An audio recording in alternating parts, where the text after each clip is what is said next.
Hello friends, नमस्कार। कैसे हैं आप लोग?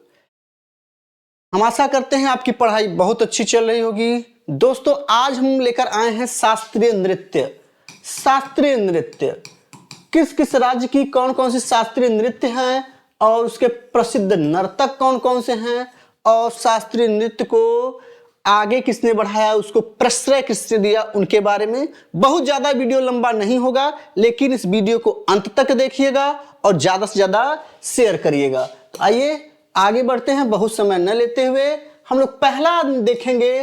पहला जो शास्त्रीय नृत्य हमारा है तमिलनाडु का भरतनाट्यम। तमिलनाडु के इस भरतनाट्यम को भारत का प्राचीन शास्त्रीय नृत्य माना जाता है। इसे लोकप्रिय रूप में, इसकी लोकप्रियता कहां से बढ़ी, इसकी उत्पत्ति कहां मानी जाती है, तो भारत के तमिलनाडु के तंजौर जिले में इसकी उत्पत्ति मानी जाती है। माना जाता है कि भरत ऋषि यानी भरत मुनि के नाट्य शास्त्र से इसकी उत्पत्ति का पता लगा था। इसे मूल रूप से सदिराट्टम या थेवरट्टम के नाम से भी जानते हैं। आगे देखते हैं दोस्तों। निर्देश में बहुत ज्यादा कुछ नहीं, बस ये ध्यान रखिएगा, इसमें चमकीले रंग के कपड़े और महिलाएं साड़ियां तथा पुरुष धोती पहनते हैं। भरतनाट्यम में प्रयुक्त इशारों को हस्त मुद्रा के माध्यम से, हाथों की कला के माध्यम से दर्शाया जाता है। ये आपको ध्यान रखने वाली बात है कि हाथों की मुद्रा से कौन, तो हाथों की मुद्रा से भरतनाट्यम को किया जाता है। ये देख लीजिए, हाथों से जितने भी हैं हाथों के माध्यम से यहाँ पे किया गया है। ठीक, चलिए देख लीजिए, हाथों के माध्यम से जो क्रियाएं की जाती हैं उसी को भरतनाट्यम कहते हैं। आपसे प्रश्न ये पूछा गया है तो ध्यान रखने वाली बात इसमें यही थी। अगला इसमें क्या है कि नृत्य में योग में पाई जाने वाली कई आसन है। आसनों को घुमा फिरा के किया जाता है। भरतनाट्यम के आसनों को करण कहते हैं। ध्यान दीजिएगा, भरतनाट्यम को एक हर के नाम से भी जाना जाता है, जहां एक डांसर एक ही परफॉर्मेंस के कई प्रकार के रोल को निभा लेता है। एक व्यक्ति कई अभिनय कर सकता है। कई लोगों को, जो अलग अलग लोग अभिनय करने वाले थे, वो एक ही व्यक्ति कर लेता है।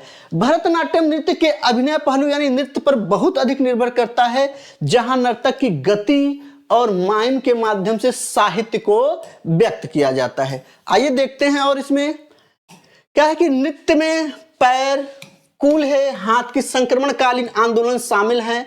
अभिव्यंजक आंखों की गति और हाथों के इशारों का उपयोग भावनाओं को व्यक्त करने के लिए किया जाता है। दो नर्तकियों ने इसको खूब आगे बढ़ाया। कृष्णा अय्यर और रुक्मणी देवी ने इसकी खोई हुई लोकप्रियता को पुनः वापस लाने में मदद किया।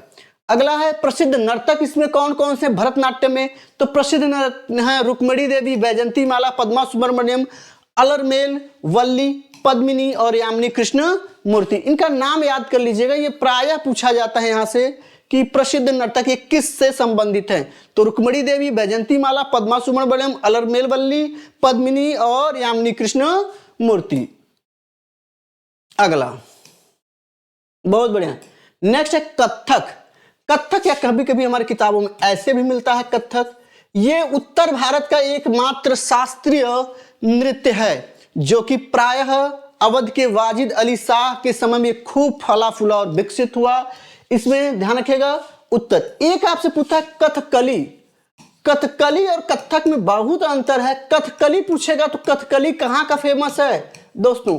केरल का फेमस है, केरल का कथकली।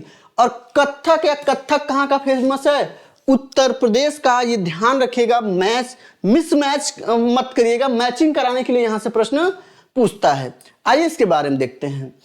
कथक की उत्पत्ति, कथक शब्द की उत्पत्ति कथा शब्द से हुई है, यानी ये इसका अर्थ है एक कहानी। एक कहानी को ये लोग मुख्य रूप से किसी एक मंदिर या गांव में प्रदर्शन करते थे, जिसमें नर्तकियों के प्राचीन ग्रंथों की कहानियों को, इसमें नर्तकियों द्वारा प्राचीन ग्रंथों की कहानियों को सुनाया जाता है। भक्ति आंदोलन के प्रचार के समय जब इसे खूब भक्ति आंदोलन फूला फला 15वीं और 16वीं शताब्दी में, तो कथक नृत्य की एक अलग विधा में ही विकास होना शुरू हो गया। राधा कृष्ण की किंवदंतियों को रासलीला नामक लोक नाटकों में प्रस्तुत किया गया, जो कथक या कलाकारों के मूल इशारों के साथ लोक नृत्य को जोड़ते थे। मुगल सम्राटों के समय में इसे रईसियों के तहत कथक को दरबार में किया जाने लगा और वर्तमान विशेषताओं को इसने क्या किया, नवीन विशेषताओं को प्राप्त किया और एक विशिष्ट शैली के रूप में विकसित हुआ था। कब? मुगलों के समय। लेकिन यह सबसे ज्यादा फला फूला कब? अवध के अंतिम नवाब वाजिद अली शाह के संरक्षण में यह प्रमुख कला के रूप में विकसित हुआ था। आइए इसमें देखते हैं और चीजें क्या है इसमें।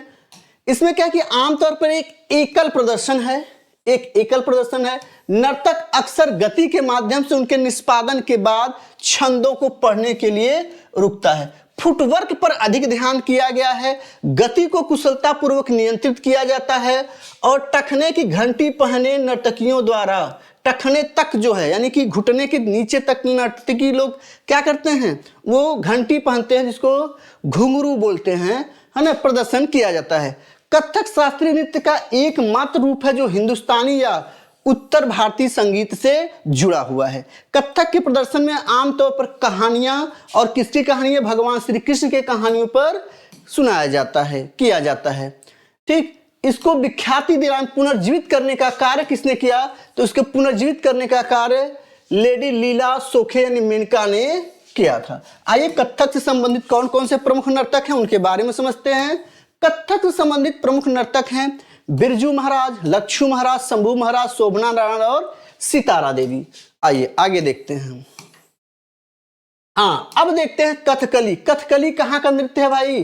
केरल का। और कथक कहाँ है? उत्तर भारत यानी यूपी का है। तो आइए इसके बारे में समझते हैं। कथकली का शाब्दिक अर्थ क्या है? Story play. स्टोरी प्ले यह नृत्य, संगीत, अभिनय का एक ऐसा मिश्रण है जो कहानियों को नाटकीय बनाता है और ज्यादातर भारतीय महाकाव्यों से यह अनुकूलित होते हैं। कोटारक्कारा पूरन को इस नृत्य के संस्थापक और पिता के रूप में जाना जाता है। किसे जाना जाता है? कोटारक्कारा पूरन को इसका माना जाता है। विनिर्देश क्या है? इसमें खूब भारी भरकम मेकअप होता है, आश्चर्यजनक विस्तृत वेशभूषा होता है, मुखौटे होते हैं, विशाल स्कर्ट होते हैं, बड़े सिर के कपड़े जैसे लगा होता है, उनमें उपयोग किया जाता है। ठीक, आगे कथकली से समझिए कि नर्तक विशेष श्रृंगार और वेशभूषा के साथ कहानियों की भूमिकाओं जैसे राजाओं, देवताओं और राक्षसों को निभाते हैं। तो जिस प्रकार का वो वर्णन करते हैं वो उसी प्रकार के देश वेशभूषा को अपने चेहरों और भाव भंगिमाओं द्वारा प्रदर्शित करते हैं। इसमें विशेष रूप से तबला वादक, संगीत वादक होते हैं जो उसको बजाते हैं। ठीक है, चेहरे के विभिन्न रंग मानसिक चरणों और चरित्र को इंगित करते हैं। मैंने कहा जैसा राक्षसों का होगा तो राक्षसों जैसा हाव भाव, देवता का होगा कि देवता जैसा हाव भाव होता है ना। बड़प्पन, काला, दुष्ट, रॉयल्टी, बुराई के संयोजन वाले लाल धब्बे इसमें होते हैं। हाथ के इशारे, चेहरे के भाव और आंखों की हरकतें इसमें क्या होती हैं? महत्वपूर्ण होती। इसमें ध्यान रखिएगा, हरा, बड़प्पन, काला, दुष्ट, रॉयल्टी और बुराई के संयोजन वाले लाल धब्बे इसमें ज्यादा दिखाई देते हैं।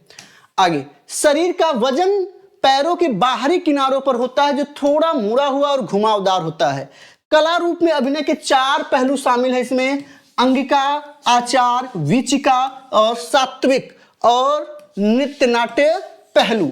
ध्यान रखिएगा, इसको कहा जाता है। इशारे छंदों के साथ एक संरेखण बनाते हैं जिन्हें पद्म के रूप में जाना जाता है। ठीक है दोस्तों, आगे देखते हैं प्रसिद्ध नर्तक कौन कौन से हैं। तो ध्यान रखिए, इसके प्रसिद्ध नर्तक कलामंडलम गोपी, कलामंडलम कृष्ण प्रसाद, कोट्टाकल शिवरामन, कलामंडलम रणकुट्टी नायर और मिलेना सेल्विनी। इनको 2019 में पद्मश्री अवार्ड मिला। तो आपसे पूछ सकता है। अगला देखते हैं, अगला कुचिपुड़ी। कुचिपुड़ी आंध्र प्रदेश का शास्त्रीय नृत्य है। आंध्र प्रदेश का शास्त्रीय नृत्य है। ठीक है, इसके मिला सेल्वनी तो गलत फिर से यहां डाल दिए हैं, सॉरी, ऊपर का यहां डाल दिए हैं गलती से। चलिए आगे देखते हैं। कुचिपुड़ी आंध्र प्रदेश। कुचिपुड़ी में क्या है? कुचिपुड़ी आंध्र प्रदेश के कृष्णा जिले के एक गांव का नाम है जहां नृत्य नाटिका की बहुत लंबी परंपरा रही है। यह यक्षगान के सामान्य नाम से जाना जाता है, इसे यक्षगान के नाम से भी जानते हैं। 17वीं शताब्दी में यक्षगान की कुचिपुड़ी शैली कल्पना सिद्धेंद्र योगी ने की थी। वह अपने गुरु तीर्थ नारायण योगी द्वारा निर्देशित साहित्यिक यक्षगान परंपरा में डूबे हुए थे, जिन्होंने संस्कृत में काव्य श्री कृष्ण लीला तरंगड़ी की भी रचना करी थी। ठीक है, आइए इसमें देखते हैं निर्देश क्या क्या होता है इसमें। तो कुचिपुड़ी में नृत्य नाटिका में ये रूप में किया जाता है, यानी ये भी नृत्य का ही है रूप। यह भी एकल है प्रदर्शन और एकल वस्तुओं के रूप में होता है। वेशभूषा गहने और आभूषण एक महत्वपूर्ण स्थान रखते हैं। एकल आइटम मुंडका शब्दम यानी मेढक कन्या की कहानी, बाल गोपाल तरंगा यानी सिर पर पानी से भरे घड़े के साथ पीतल की प्लेट की किनारों पर नृत्य, और ताला चित्रा नृत्य यानी नृत्य पैर की उंगलियों के साथ चित्र खींचना है। कुचिपुड़ी को भगवान कृष्ण की पूजा के रूप में विकसित किया गया था। मुद्रा और कदम कुचिपुड़ी को भरतनाट्यम से अलग बनाते हैं। मुद्राएं और कदम जो होते हैं कुचिपुड़ी की मुद्राएं और कदम, ये भरतनाट्यम से उनको अलग बनाते हैं। भरतनाट्यम ने मूर्तिकला पोज दिए हैं, जबकि कुचिपुड़ी ने गोल पोज दिए हैं। ध्यान देने वाली है, मूर्तिकला पोज किसने दिया? भरतनाट्यम में दिया, लेकिन कुचिपुड़ी ने गोल पोज दिए हैं, गोल पोज दिए हैं। आगे प्रसिद्ध नर्तक कौन है कुचिपुड़ी के? तो यामिनी कृष्णमूर्ति हैं, राजा रेड्डी हैं, राधा रेड्डी और कौशल्या रेड्डी हैं। कुचिपुड़ी के प्रसिद्ध नर्तक कौन कौन? यामिनी कृष्णमूर्ति, राजा रेड्डी, राधा रेड्डी और कौशल्या रेड्डी हैं। आइए आगे देखते हैं। मोहिनीअट्टम, मोहिनीअट्टम भी केरल का है। ध्यान देखिएगा, मोहिनीअट्टम, मोहिनी मतलब जब भगवान विष्णु ने मोहिनी का रूप लेकर, जब है ना समुद्र मंथन के समय की घटनाएं हैं, है ना।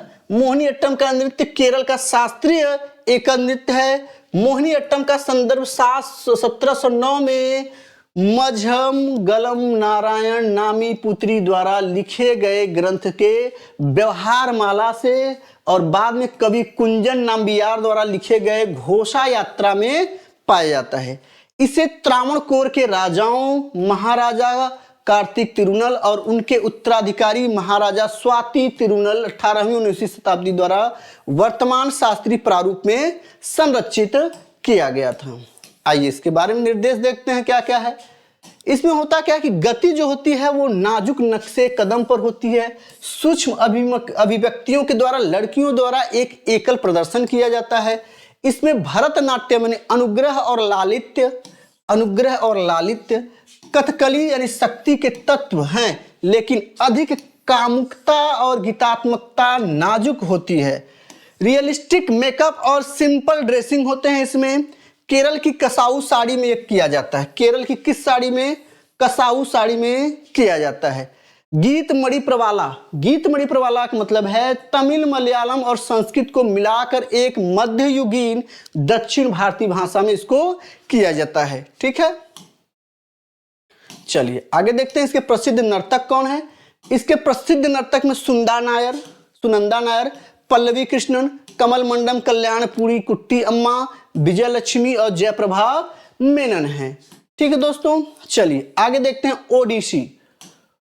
ओडिसी भी भगवान विष्णु के अवतार के रूप में इसकी विद्या जयदेव के गीत गोविंद श्लोक में, गीता गोविंद नहीं, जयदेव के गीत गोविंद श्लोक से है। सुखदायक गीतों द्वारा समर्थित एक नरम नृत्य और मुद्राओं और अभिव्यक्तियों के संदर्भ में भरतनाट्यम के ही समान है। यह गतिमान मूर्तिकला के रूप में जाना जाता है। इसमें 2 प्रमुख आसन शामिल हैं। ध्यान रखिएगा, ओडिसी में 2 प्रमुख आसन शामिल है। एक त्रिभंगा यानी शरीर, गर्दन, धड़ और घुटनों पर विक्षेपित होता है। दूसरा चौक, एक वर्ग की नकल करने वाली स्थिति के समान होता है। चलिए आगे देखते हैं। इसमें प्रसिद्ध नर्तक कौन है? इसमें सोनल मानसिंह, झीलम प्रंजपे, केलुचरण महापात्र और लीना मोहंती प्रसिद्ध इसके नर्तक में आते हैं। ठीक, और अगला देखते हैं शास्त्रीय। शास्त्रीय जो होता है ये असम का प्रसिद्ध नृत्य है, ध्यान रखिएगा। शास्त्रीय नृत्य को 15वीं शताब्दी ईस्वी में वैष्णव संत और असम के साधु सुतारक संत शंकर देव द्वारा वैष्णव धर्म के विश्वास के प्रचार प्रसार के लिए किया था। क्षत्रिय नृत्य, ध्यान रखिएगा, अपने धार्मिक चरित्र और सत्तरों वैष्णव मठ या मठों के साथ जुड़ाव के कारण इस नृत्य शैली को क्षत्रिय नाम दिया गया। क्षत्रिय नृत्य परंपरा में क्या क्या मुख्य होता है? हस्त मुद्रा, फुटवर्क, अहरिया, संगीत आदि के संबंध में सख्ती से निर्धारित सिद्धांतों द्वारा शासित होता है। यह आमतौर पर पुरुष भिक्षुकों द्वारा किया जाता है। ये इंपॉर्टेंट है आपके कि ये ज्यादातर जो होता है क्षत्रिय ये पुरुष भिक्षुकों द्वारा किया जाता है, जिसे भोकोट के रूप में भी जाना जाता है। क्षत्रिय को शास्त्रीय संगीत नाट्य अकादमी द्वारा वर्ष 2002 में शास्त्रीय नृत्य का दर्जा दिया गया था। तो शास्त्रीय नृत्य का दर्जा इसे हाल ही में 2000 में दिया गया। इसके प्रसिद्ध नर्तक कौन कौन से हैं? तो इसके प्रसिद्ध नर्तक की बात करें तो गुरु जतिन गोस्वामी, मणिक बारवे, शेरोदो शौकिया और इंदिरा पीबी बोरा हैं, ध्यान दीजिएगा। अब हम लोग देखेंगे मणिपुरी।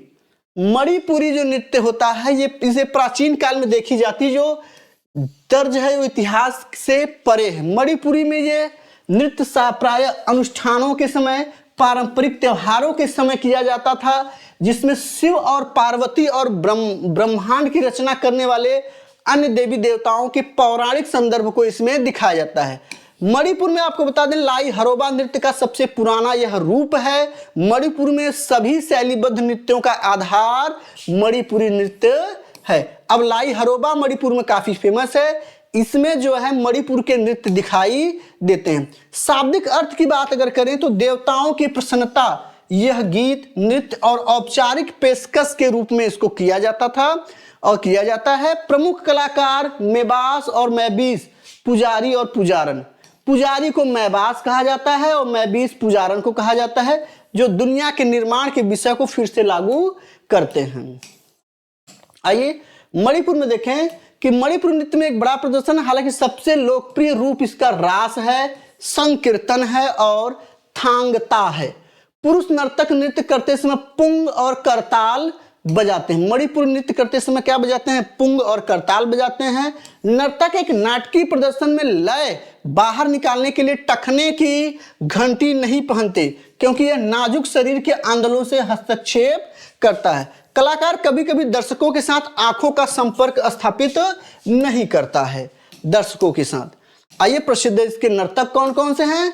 तो युमलेम्बम, गंभिनी देवी, दर्शना झावेरी, गुरु विपिन सिन्हा और निर्मला मेहता इसके प्रमुख नर्तक में से जाने जाते हैं। ठीक है ना। आइए देखते हैं अगला, छऊ शास्त्रीय नृत्य। आपको बता दें संस्कृत मंत्रालय ने छऊ को 9वें शास्त्रीय के रूप में मान्यता दी है। छऊ मुख्य रूप से झारखंड, ओडिशा और पश्चिम बंगाल में है। ठीक है। और यह क्या होता है? छऊ नृत्य क्या है? इसको मुखौटा नृत्य के रूप में प्रदर्शित किया जाता है। इसमें ऊर्जावान मार्शल आर्ट आंदोलन छऊ नृत्य की मूल विशेषता है। छऊ नृत्य 3 प्रकार से होते हैं। पहला क्या है? सरायकेला। यह छऊ नृत्य झारखंड में प्रसिद्ध है, ध्यान रखिएगा। झारखंड में जो छऊ नृत्य होता है उसे सरायकेला कहते हैं। मयूरभंज, मयूरभंज छऊ नृत्य का प्रकार ओडिशा में प्रसिद्ध है। इसमें मास्क का इस्तेमाल नहीं करते हैं।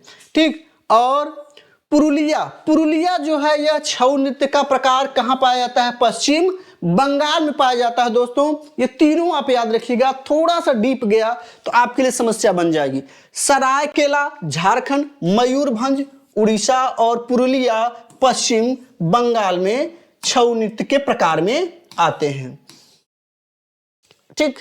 छऊ नृत्य को 2010 में मानव की अमूर्त सांस्कृतिक विरासत यूनेस्को की प्रतिनिधि के रूप में भी अंकित किया गया था। इसके प्रसिद्ध नर्तक कौन कौन हैं? शशधर आचार्य हैं, इलियाना सीता ऋषि हैं, मकर ध्वजा दरोगा हैं, गोपाल प्रसाद दुबे हैं। तो दोस्तों आज ये हो गया नृत्य शास्त्री। अगले में हम लोग लोक गीतों को, लोक संस्कृति को हम लोग देखेंगे। ठीक है दोस्तों, नमस्कार।